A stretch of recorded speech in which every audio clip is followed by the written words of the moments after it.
Everybody, Shane Severson here, Legacy Realty, coming to you with our September market update. Numbers are in, and so I wanted to jump right in and talk about what is going on in the market now that we are actually in October, but talking about September, their numbers. Well, I'll tell you this, the market is still really hot. Market is screaming hot still, actually. I can't even believe it. The hottest market I've seen this late in the year, probably ever, and we'll talk a little bit about what's going on and so forth. But let's jump right into our numbers and talk about what that is doing. As hot as the market is, as hot as it is a seller's market, homes are still going really fast. We are seeing a tip just a little bit. I certainly am not seeing the major drop like normal.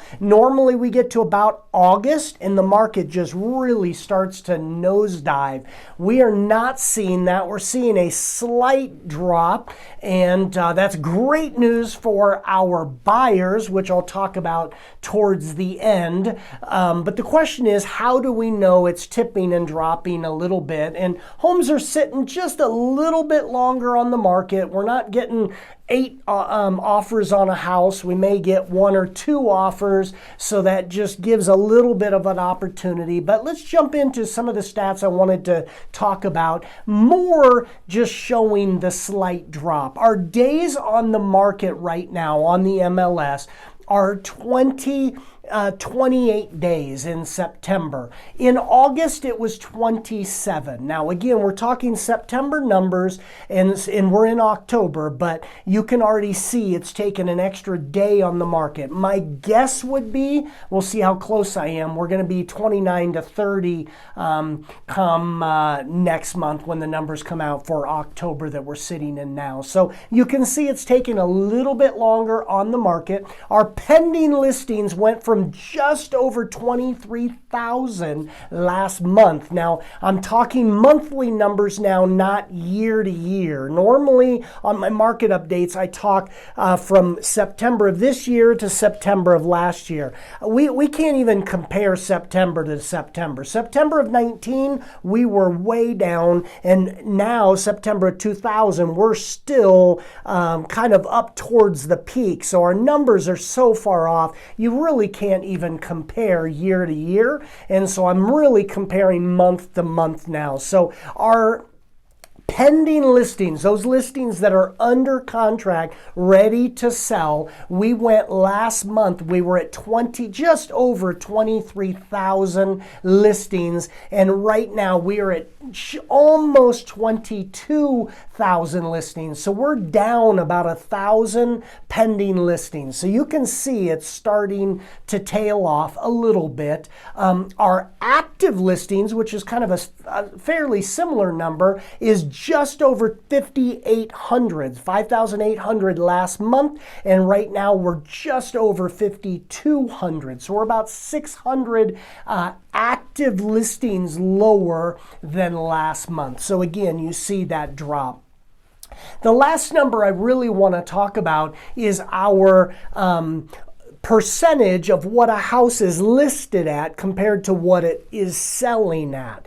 That's a big number because we track that to see when you list a house.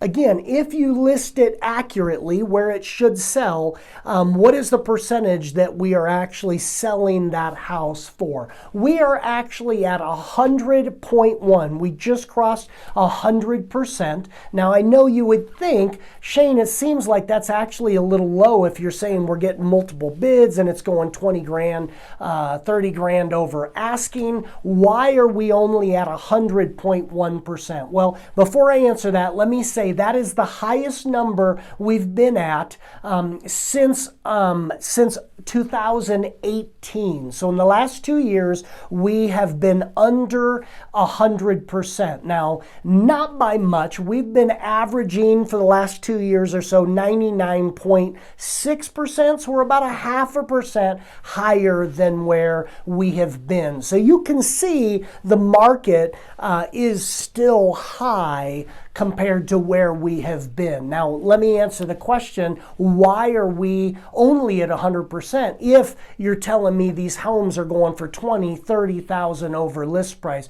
Well, you have to keep in mind that they're averaging the entire Denver market, which there are areas of town out in the outskirts that aren't getting the activity, that don't get way bid up. So we're averaging those in. We're also averaging high-end multi-million-dollar homes.